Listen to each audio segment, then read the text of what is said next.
자, 세 번째 판넬을 당뇨 당뇨 가족류 중요하죠. 네. 저희 아버님이 당뇨 합병증으로 돌아가셔서 처음에 이 백내장이 오셨다가 아이고. 중풍으로 오셔가지고 18년 누워 계시다가 나중에 치매에 걸리셔서 그다음에 뇌졸중으로 돌아가셨어요. 네. 그 옆에서 제가 보고 있으니까 저는 어렸을 때부터 당뇨병에 굉장히 예민하게 관리를 해야겠다는 생각을 많이 가졌었죠. 저도 예.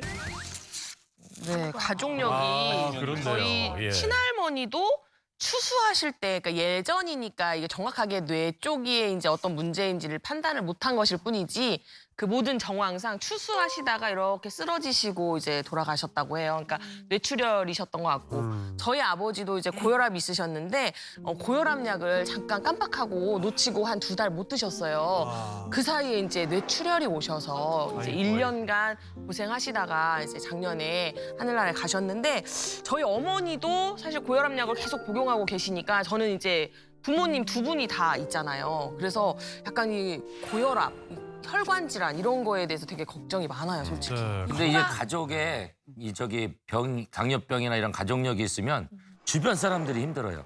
특히 저희 아버님이 그렇게 누워 계시니까 맞아요. 솔직히 김병이 허접다고 아버님이 또 이제 그 대소변을 넣으면은 드림은 좋은데 다 이 요 밑에다 이렇게 깔아요. 손으로 막 발라서 안 보이게끔 딱 요 밑으로. 머리는 좋으셔가지고 서울대 나오셔가지고 딱 그거만큼 변을 그렇게 발라놓는 거예요. 그러면 냄새가 나니까 달라 그러면 없다고 거짓말하시고.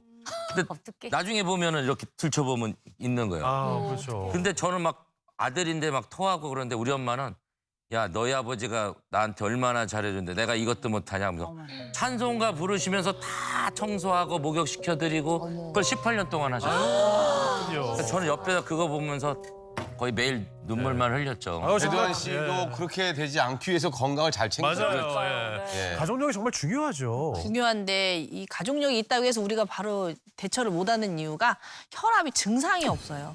운전하고 똑같아요. 운전을 한 시속 80km로 가다가 갑자기 130으로 탁 오르면 우리가 깜짝 놀라서 속도를 줄일 텐데 고혈압은 80, 90, 100, 110 이렇게 서서히 혈압이 진행이 되니까 거기에 몸이 젖어가지고 혈압이 높아도 증상이 없는 사람이 너무 많아요. 네.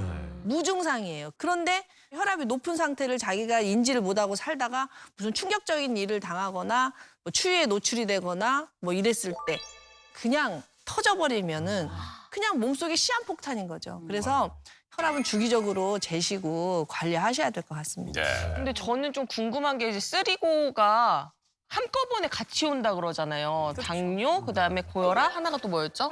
혈당. 근데 고혈압하고 당뇨하고 이게 무슨 연관관계가 있는지 저는 그게 궁금하더라고요. 그냥 피가 좀 끈적일 뿐이지 혈압이 높아지는 건 왜 그러는 거예요? 네, 그 살이 찌게 되면요, 이제 당뇨도 문제가 되고요, 또 고혈압도 문제가 되게 되는데요.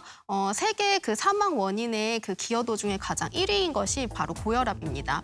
실제로 체중이 한 1kg 정도 증가할 때마다 이완기 혈압이 1에서 1.5mm 오브 머큐리 정도 증가한다고 나와 있거든요. 그러니까 또 이제 그거를 반대로 생각하면 얘기를 하면요, 이제 체중을 한 1kg 정도 감소시킬 때마다 혈압이 1에서 1.5 정도 이제 떨어진다고 되어 있습니다. 그렇기 때문에요, 고혈압이 있으면서 또 체중도 높으신 분들은요, 물론 약물 치료도 하면서 같이 꼭 하셔야 되는 게 이제 체중 감량을 꼭 같이 해주셔야 돼요. 그래야지 효과적인 이제 고혈압 관리를 하실 수가 있습니다. 네.